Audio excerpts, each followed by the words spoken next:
Grabe, literal na giant talaga.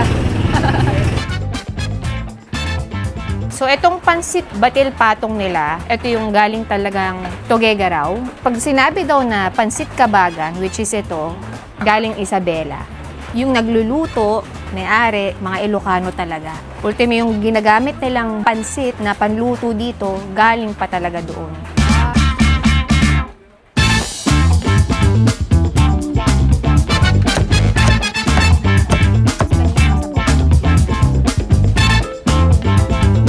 Siyang kakaibang lasa na alam mong nagse-separate sa kanila ng pansit ng mga Tagalog.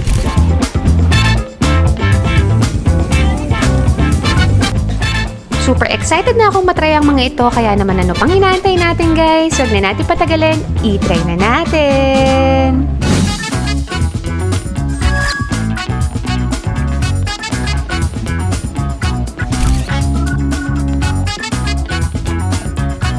So guys, nandito tayo ngayon sa May Taguig. Nasa Metro Manila pa rin tayo, pero yung first stop natin ngayon, lalabas tayo ng Metro Manila.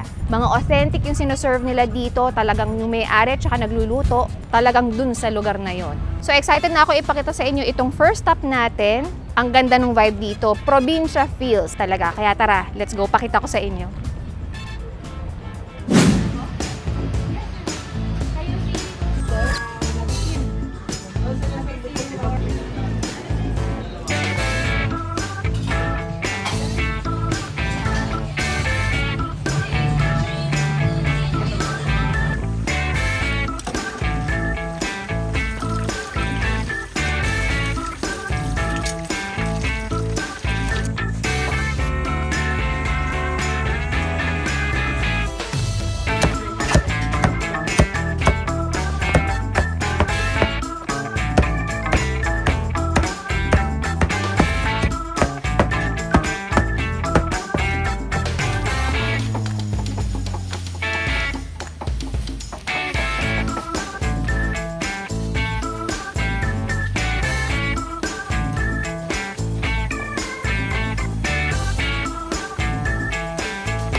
nakasang agaw kay kayo namin, yakan Enilyn Turingan. Ako at ng aking mister ang may-ari ng Enang's Pansit Batil Patong and Pansit Kabagan. Kami po ay nagsimula po nung panahon po ng pandemic po, year 2020. Yes po, kami po ay isa sa mga napalad din pong umusbong na pandemic business po. Kami po ay nagluluto ng aming delicacy na Pansit Batil Patong. So lahat po kami ay taga Tuguegarao po. Kami po ng aking mister ay isang Cagayano, purong Cagayano po kami. At ang aming cook at mga staff po, lahat po ay mga Cagayano. Kami po ngayon ay meron na kaming, sa awa ng Panginoon, meron na po kaming 6 na branches. Meron na po kaming Guadalupe, Nuevo, sa Yabut Street po. Meron na din po kami sa Camp Crame, sa labas po ng Camp Crame, Quezon City. Meron na din po kami sa Maceda, Sampaloc. At kakausbong lang po ng Enang's sa Mabalacat, Pampanga at saka Enang's Tuguegarao po. Inaaniyahan po namin kayo mga non-Cagayanos at mga Cagayanos kung gusto nyo pong makatikim talaga po ng 101% na authentic Pansit Batil Patong po. Yes po, itataya ko po ang pangalan ko. Talaga po ang aming supply ay galing pa sa Tuguegarao City. Mula sa Miki, mula po sa mga sauce ng Toyo, Malabon, Rosal, Tuguegarao, Longganisa, Chicharabaw, lahat po yan ay galing po sa Tuguegarao City. So kami po ay open dito sa aming main branch sa Taguig po every Tuesday to Sunday po, 8 a.m. to 7 p.m. Off day po kami ng Monday. Pero meron po namang mga branches po na sasalo ng mga orders ninyo. Kung gusto nyo po o nagkikrave kayo ng pansit ni Enang's. Located po kami dito sa, pwede nyo pong i-way sa Enang's Pansit Batil Patong Taguig Corner. Corner po kasi nasa dulo lang po kami ng MRB Building 13, Barangay Ususan, C5, Taguig City. So ang pinaka-landmark po namin is sa Diego Silang. Pero kami po ay dito po lang sa dulo ng MRB Building 13 po. Meron po kami bagong labas din po na Grab. So, available na din po kami sa Grab Food. Ayan po, sa lahat po ng branch ni Enang. Ito po ay tinatamad lumabas, lalo maulan ng panahon. Ayan, open po ang Enang's Pansit Batil Patong sa Grab Food po. So, i-search nyo lang po, Enang's po. Lahat po ng branch namin mula sa Taguig, Guadalupe, Sampaloc, at dito po sa Camp Crame, Quezon City, may Enang's na po sa Grab. Ano pang hinihintay nyo? Kung gutom ka, crave ka ng authentic Pansit Batil Patong, halika na kay Enang's Pansit Batil Patong. So gaya ng sabi ko sa inyo guys, itong first stop natin talagang probinsya feels talaga. Tingnan nyo naman yung background natin at nasaktuhan pa natin umulan ngayon. Buti na lang kahit pa paano may covered na part sa kanila. So itong kakainan natin guys, ito yung Enang's Pansit Batil Patong and Pansit Kabagan. So itong Pansit Batil Patong nila, ito yung galing talagang Tuguegarao. Pag sinabi daw na Pansit Kabagan, which is ito, galing Isabela. Yung nagluluto, may-ari, mga Ilocano talaga. Ultimo yung ginagamit nilang pansit na panluto dito, galing pa talaga doon. Tingnan nyo naman, ultimo yung pagluto nila, yung toyo, ito yung toyo na ginagamit nila, tapos suka. So dito sa Pansit Batil Patong nila, ang gamit nila ditong noodles ay fresh Miki. So yun yung makakapal. Tapos after ng pansit na ilagay, ang kasunod niyan yung mixed veggies. So sa mixed veggies nila, ang kasama patola, cabbage, tapos toge. Tapos pag nalagay na yung mixed veggies, next naman cara beef, then lumpiang Shanghai, longganisa ng Tuguegarao, atay ng baboy, lechon kawale or karahay kung tawagin nila, then poached egg. Actually guys, dapat meron pa tong chicharon bulaklak. Hindi lang available sa kanila today. So yung overload ng Batil Patong sa kanila, 200 pesos. So pagdating naman sa Pansit Kabagan na pinagmamalaki ng mga taga Isabela. So ang una din dito na ginagamit nila, pansit. Tapos yung pansit nila with sabaw. Ang gamit nilang pansit dito, dried Miki. Then after naman ng pansit, cara beef yung sinusunod nila. Atay, lechon kawale, then poached egg. So yan, mas konti yung toppings niya. So itong on the side na sauce nila or sausawa niya, lagay na tayo ng kalamansi. Yan. So sabi nila, ang pagtimpla nito, konting toyo lang. Tansyahin na lang natin. Mas marami daw ang suka. So ito yung suka nila. Yan. So mix na natin. Depende na lang din sa, kanya-kanyang tansya na lang daw. Depende sa panlasa na gusto nyo. So kung gusto nyo mas maanghang, hiwain nyo ng mas malalaki, mas marami. So ako, since di masyado expert sa maanghang, isang hiwa lang.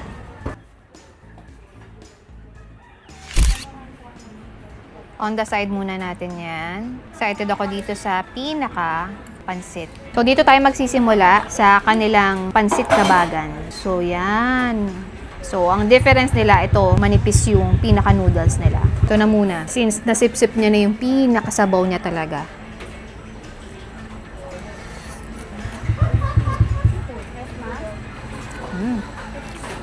Kaibang pansit. Kaya pala ang daming kumakain, ano? Actually, sa Manila, marami ng pansit batil patong tsaka pansit kabaga. Kalat na. Dati, konti lang yung alam ko na nagtitinda ng ganito.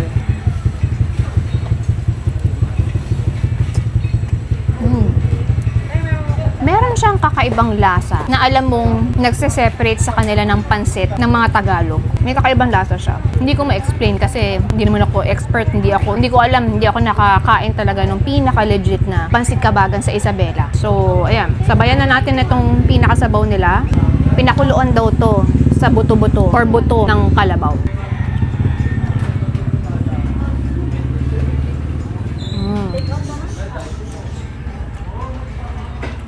Sabaw naman niya, rich nung lasa. Tapos, yung richness niya nababalanse nung binating itlog. Creamy. Basta may pagka-creamy siya. Tapos lasa mo yung toyo na ginagamit nila. Oo, ayan o. So, ito yung sausawan na tinimpla natin kaninang on the side na pwede natin gamitin. Yan. Kontian lang natin. Ayan, naparami yung konti. So, yan, let's go. Tubo tayo ng solid. Yan, let's go.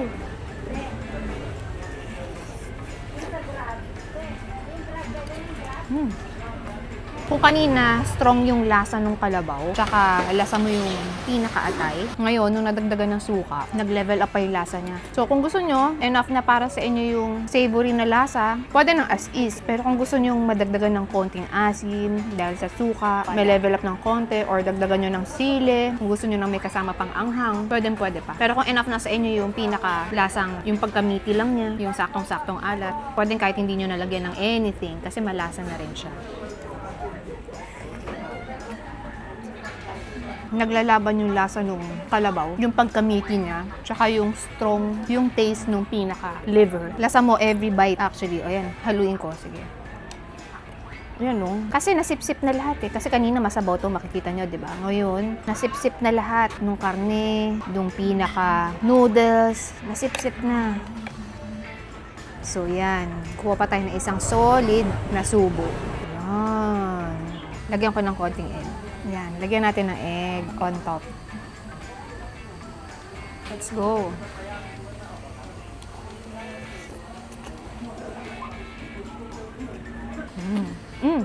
So, after ng lasa niya, after mo siyang malasahan, malaking bagay. Malaking bagay yung nabibigay ng texture ng sibuyas. So, imagine niyo yung pagiging crunchy nung karahay or lechon kawali nila tsaka with sibuyas. Mas nagko-complement sa lahat, sa overall. Kaya, syempre, pinaka-chaser natin itong sabaw nila.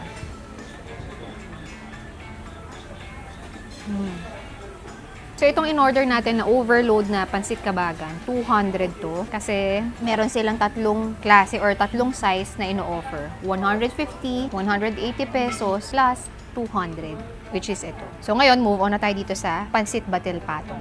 Nandito na tayo sa pansit batil patong na pinagmamalaki ng mga taga-Tugigaraw. So, basagin muna natin yung pinaka-itlog nila. Ooh, wow! Perfect. Kalat natin para hindi naman maingit yung iba. Nice. O, sige. Tignan natin yung pinaka-noodles niya, no? Ito, ang kinagandahan nito, guys. 200 niya. Overload talaga. Ayan, no? Parang malalaglag talaga. Tsaka yung noodles niya, yan. Makapal. Putol-putol na kasi yung noodles, eh. At dahil sobrang dami niya, pati yung sa toppings, sobrang dami. Di na muna natin nahaluin kasi may hirapan tayo. So, may nakasamang itlog, yung pinaka-noodles, gulay. Chaser na lang tayo ng mga ibang toppings.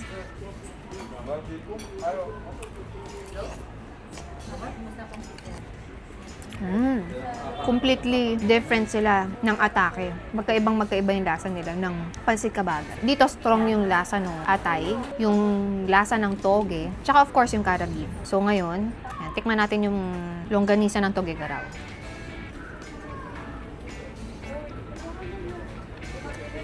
Garlicky, peppery. Samahan natin na to.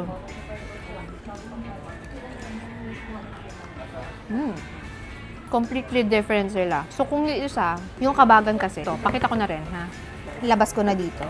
Si kabagan kasi, dahil mas marami siyang sauce or sabaw kanina, sinipsip ng noodles, so every bite mo, juicy siya. Alam mo yung every bite mo na basa, juicy.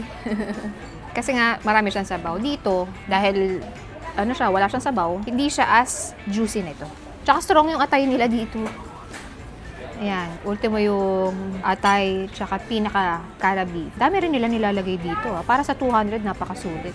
So, lagay tayo ng, ayan, on the side na sauce. Kasi added texture to eh. Para mas mag-level up pa. So, yan. Oh. Para magsama-sama sila all together. Yun. Oh, may nakasamang atay. Samahan natin ng pinaka-karahay. Yun, oh. Perfect. Actually guys, maraming beses na ako nakatikim ng pansit batil patong tsaka pansit kabagan. Kasi yung brother-in-law ko, yung napangasawa nung ate ko, taga Tugigaraw. So, kahit nung dati pa, ilang years na silang kasal eh. So, nakapunta na rin ako sa Tugigaraw, sa kanila, sa mismong lugar nila. So, nakatikim na ako dun. Pero syempre, hindi ko alam kung, hindi ko naman siya madalas tinitikman, kaya hindi ko alam. Hindi ako expert pagdating sa pinakalasa niya.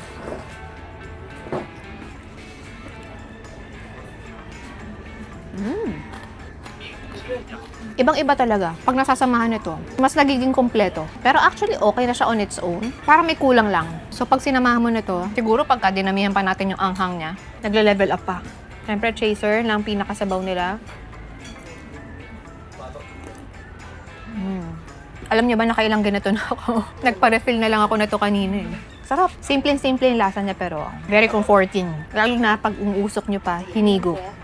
Imagine niyo naman guys, sa dami ng serving para sa 200, naka-overload ka na dito sa pansit batil patong at kabagan. 200 each to yung overload nila. So meron silang dito kay pansit batil patong merong 120, 150, 180, 200. So may apat na choices. Kay kabagan, may tatlong choices. 150, 180, 200. Dito pa lang sa 200 nila guys, sulit na. Sa dami ng toppings. Tsaka, the way i-prepare, nakita nyo naman kanina kung paano i-prepare, diba? Hindi madali. Maraming proseso. Para sa isang lulutuin mo lang, sa isang order. Sulit dayuhin para sa akin. Kung interesado kayong matry ito, meron silang 6 branches. So, kung ako, papipiliin nyo kung ano yung mas nagustuhan ko sa dalawa. Siguro, depende kanya-kanyang preference. Kung ang hanap mo yung panlasa mo, naghahanap ng something juicy, dito ka kay kabagan. Kasi every bite mo talaga, kahit sinipsip niya na yung sabaw, juicy yung pakiramdam. Kahit yung lasa niya. Kung gusto mo ng something na, hindi juicy, katamtaman lang yung pagka-dry niya, puro toppings lang, go for this. Pero ang daming toppings. Mas maraming toppings si pansit batil patong compare dito kay kabagan. Pero ako, mas gusto ko si kabagan pagdating sa pagiging juicy niya. Pero kanya-kanyang preference yan. Parehas masarap. Iba atake.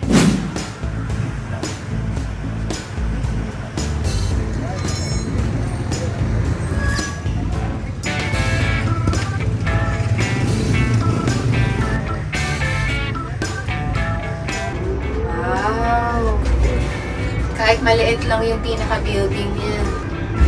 Wow, nice. Sa pinakataas tayo. Parang parang nakakalula. Para tayo nasa roller coaster. May ganun ka. Oh my gosh. Nakakalula. Nalula ako doon, oh my God. Yeah, we're here. Parang siyang tabo.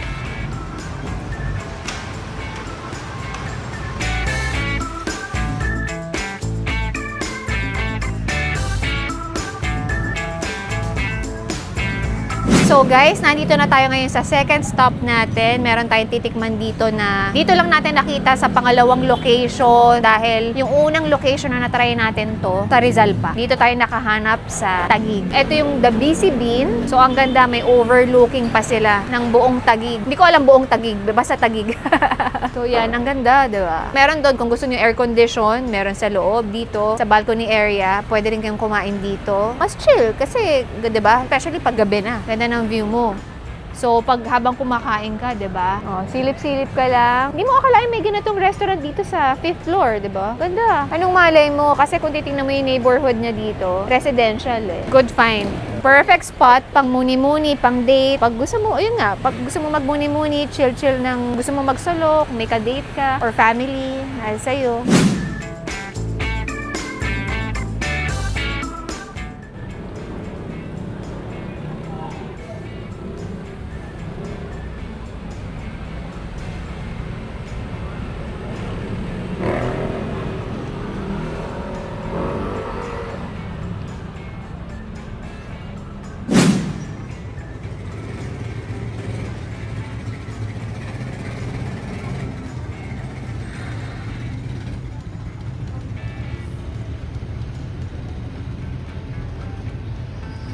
Nice! Galing. May mga powder pa. Yan guys, oh. Melted na. Buo pa yung chocolate, oh. So, tikman na natin isang buo with powder. Yun. Wow. Ayun. Let's go, guys.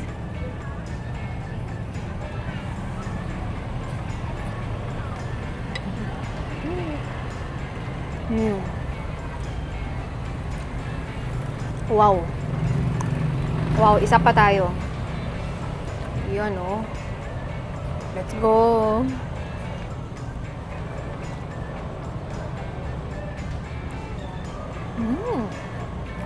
Sabayan natin ng milk nila. Combination of chocolate na. May milk and dark chocolate. So, ito lang yung pinaka-chocolate.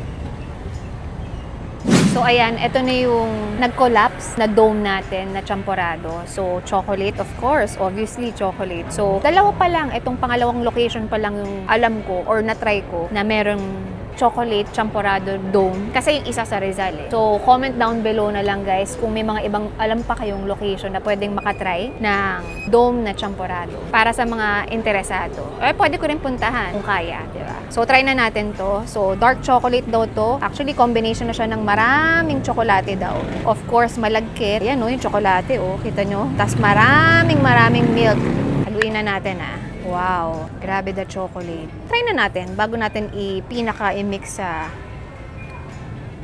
gatas. So yan, bukod sa dark chocolate na gamit nila, may malagkit, may pinaka full cream milk na nilalagay sa paligid, merong powdered milk din nakasama. So tara, try na natin. Naghalo na kasi. Let's go.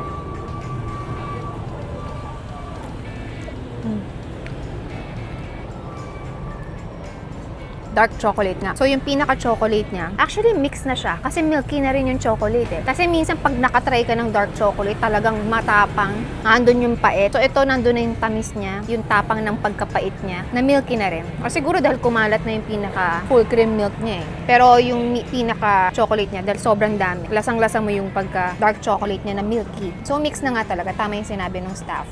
Yan. E-enjoy na namin ni Carter to. So again guys sa mga nakatry na sa ibang location at may nahanap kayong ibang pwedeng matry ng champorado dome, comment down below lang. Kasi ang natatry ko pa lang, isa sa Rizal, ngayon pangalawa dito sa Taguig. So kung may alam pa kayong iba, let us know sa comment section. Baka may mga naghahanap din na ibang mga viewers. So yan lang. Enjoy na namin to.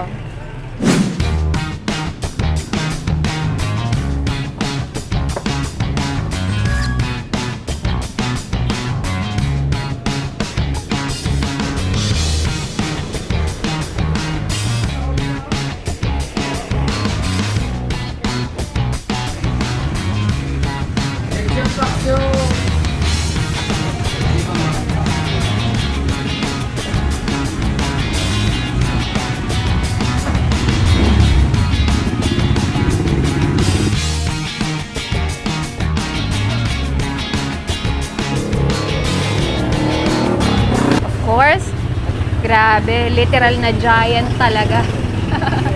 Isaw ng manok. Siyempre, kukuha tayo niyan. Tapos, ano po tawag dito, kuya? Butchi po. Butchi. Yung ginagawang butcheron. Ginagawang butcheron, yes. Titikman natin yan. And ano, ito po, balat ng manok. Balat ng manok. Magkano po yung sa mga ganito? Iba-iba yung price? 50,000 po. Ay, 50,000 daw. So, lahat po sila, 50-50. Okay. So, 50. So, paa ng manok. Grabe, lalaki talaga, giant. Meron din silang ulo, pero hindi na tayo kukuha. Ay, combination pa, may dugo. Pero meron silang ulo lang. Ito yung ulo. Right. And of course, dugo. Kukuha tayo ng dugo. Giant talaga, literal. Ewan ko kung kakasya lahat ng kukunin natin dito. Yan. And balat. Kuha rin tayong balat. Oh, dami. Isaw ng... Kuya, ano po to? Isaw ng baboy. Isaw ng baboy. Yan. Alam nyo guys meron din sila ditong chicharon bulaklak. Pero hindi tayo, huwag na natin tikman yan. So, meron din sila isaw ng baboy to, no, kuya? Isaw din siya ng baboy. Tenga, kuya. Tenga, syempre, kuha tayong tenga. Gusto ko yung macartilage, eh. Yan, macartilage. Dami natin bibili na. Gizzard, batikulon. Tama, no, kuya? Dami. Puwet ng manok. Oh. So, ito, meron silang atay. Ang bigat, teka. Atay. And legs. Neck pala, neck. So, may neck din sila. Ito, wings. Iba na to, malalaki na to eh. Bigat. Woo! Tapos, ayan. Kuha rin tayo ng course, classic pork barbecue. O, diba? Ang dami natin food trip. Ayan. Ewan ko na lang kung magutom pa tayo dito. Nakalista na kayo dito.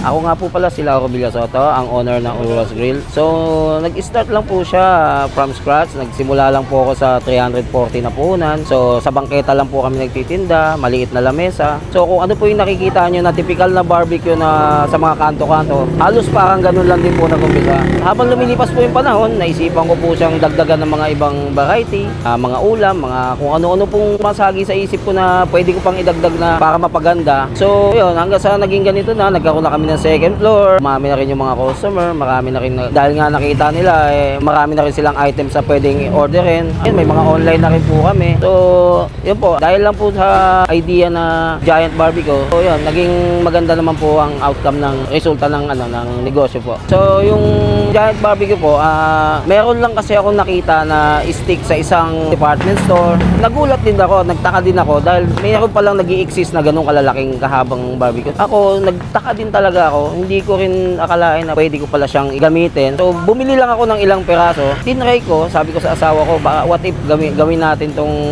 Sabi ng asawa ko, baka hindi nakagatin ng tao kasi sobrang laki, para nakakatakot na. Pero sabi ko, sige lang, try lang natin muna sa laman, sa tengas. Yun, nung natapos naman kami magbenta, sabi ko sa'yo, nabanggit ko sabi ko, nag-click yung nagustuhan nila. So, tinuloy-tuloy na po namin yung ganong So, ngayon, nakakapagpa-customize na rin po kami ng stick na sarili po namin. Na-order na po namin. Hindi na po siya nanggagaling sa store na binibilang ko kasi halos naubos ko na po yung stick doon. So, naghanap kami ng supplier ng stick na makakapagpa-customize ng need na size ng barbecue po na. Barbecue stick po namin. Iniimbitahan ko po kayong matikman at experience yung pinagmamalaki ng Taguig na Giant Barbecue. Proud Taguig, Giant Barbecue ng Taguig. Matatagpuan po siya number 2, Manalili Street, Zone 9, Central Signal Village, Taguig.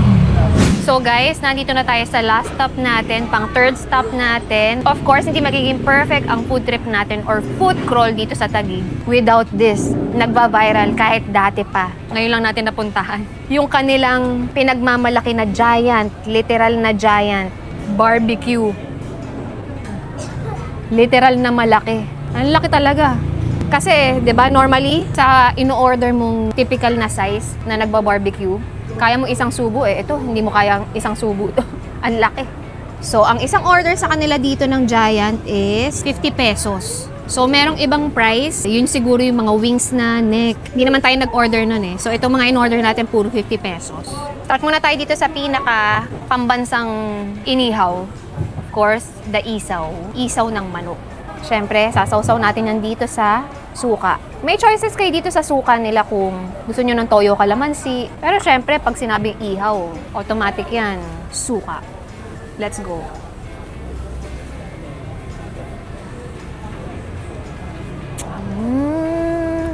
Of course, wala namang ibang ma-explain dito eh. Lasang barbecue, lasang inihaw.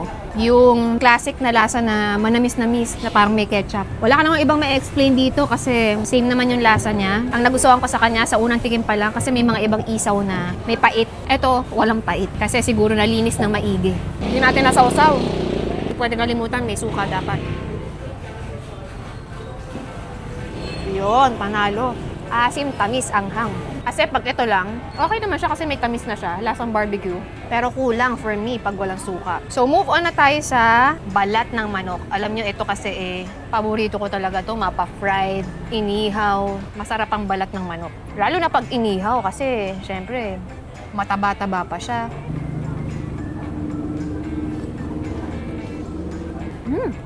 Wow, ang sarap. Grabe yung katas ng taba niya. Kasi yung balat niya, di ba yung pinakabalat, yung literal na balat niya, yung outer part, yung loob niya, may konting taba. So, chewy yung pinakabalat niya na labas. Pagdating sa loob, nandyan yung katas, nandyan yung oil, nandyan yung pagiging juicy. So, pag kinagat mo, sabog sa bibig. So, move on tayo dito sa... So, itong tenga. Ang gusto ko dito sa tenga, guys, of course, number 1 dyan is taba. Next is, kailangan merong cartilage. Kagat na lang tayo, tas higop na lang tayo ng suka kasi hindi natin masasawsaw to. Let's go. Pag tenga, kailangan talaga may cartilage. Ayan, yung texture niya, oh. Yung pop, pagkakagat mo dun sa pinaka-soft bones. So, after natin sa tenga, batikulon. So yan, gizzard or batikulon. So dati hindi ako kumakain nito pero natutunan ko na lang kainin. Siguro kasi for me, shocking siya before dahil sa texture niya. Pero not bad naman ah. Mas gugustuhin ko na to kaysa sa atay. Carter kasi favorite ang atay. Ako, mas ito na lang. Let's go. Ayan. Ito yung sinasabi ko sa inyo yung texture ng lalaban. Kagat na lang ako.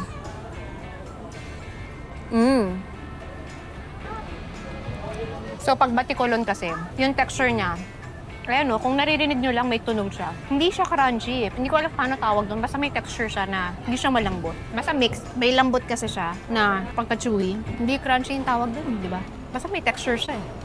Of course, the dugo. Kasi di ba ang dugo, tigpa 5 pesos lang. Kasi ang liliit eh, di ba? Ito, 50. Sa gitna na tayo kakagat, okay?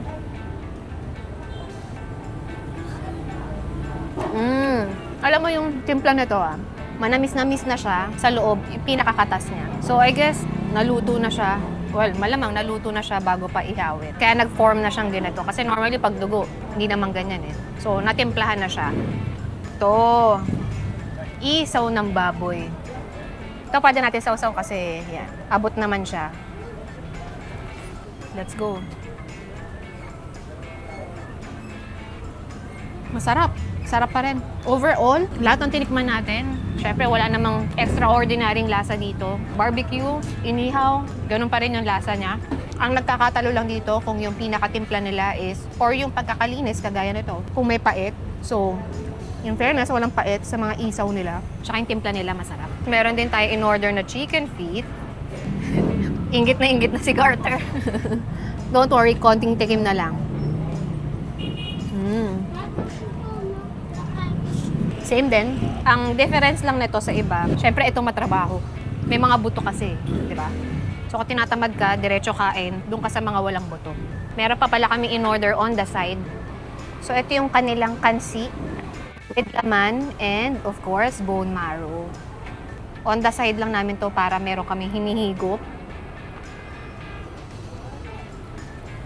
So guys, dito na magtatapos ang ating Taguig Food Crawl. Isang malupit na food trip dito, guys. 3 malulupit. So nagsimula tayo sa Pansit Batil Patong at Pansit Kabagan. Sumunod yung Champurado Dome with overlooking, di ba? Ngayon, yung stop natin, itong nag-viral. Ilang taong nang nagba-viral at hanggang ngayon, ang daming kumakain na giant barbecue. So finally, ayan, nabisita na natin ang Taguig. I'm sure marami pang mga food trip dito. Pwede natin balikan next time. So, sana nag-enjoy kayo at natakam din kayo. Kung interesado kayo matry, nandyan yung mga address na mga pinuntahan natin. Sa mga hindi pa nakaka-subscribe, subscribe na kayo. And don't forget to like and comment din sa mga gusto nyo pa i-recommend sa amin. Thank you guys for watching. Till my next video. Bye! cartilage.